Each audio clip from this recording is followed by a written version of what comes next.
चालू केलं तर नमस्कार शेतकरी बंधूंनो, आज आपण मालवाडा येथे डॉक्टर पद्मश्री डॉक्टर विठ्ठलराव विखे पाटील यांची आज आपण कृषी दिन म्हणून जयंती साजरी करत आहोत। आणि आज मालवाडा गावामध्ये आपण फवारणी करताना घ्यावयाची काळजी या प्रात्यक्षिकाचा आपण आज इथे दाखवत आहे।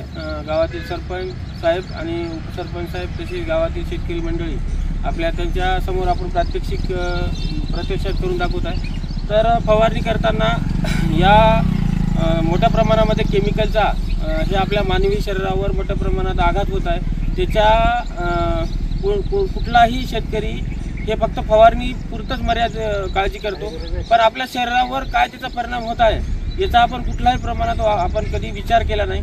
तर होणारी पिढी याच्यावर मोठा परिणाम, आपल्या शरीरावर होणारा परिणाम हे आपण कॅन्सरसारख्या बिमाऱ्या मोठ्या प्रमाणात अशा बिमाऱ्या होत आहेत। त्याच्यासाठी आपल्याला फवारणी करताना काळजी खूप गरजेची आहे। आपल्याला जर हे किट जरी नाही मिळाली तरी आपल्याला हाताला मोचा आणि जे जुने कपडे असतात आपले ते जुने पूर्ण आपलं अंग झाकलं पाहिजे, इथपर्यंत आपण कपडे घातले पाहिजे। गॉगलही हँडग्लोव्हही फार स्वस्तात मिळते। आणि दुसरी गोष्ट जे आपल्या डोळ्यामधूनही कॅन्सर बिमारी किंवा इतर कुठलाही बिमारी हे आपल्या शरीराच्या कुठल्याही केसामधून किंवा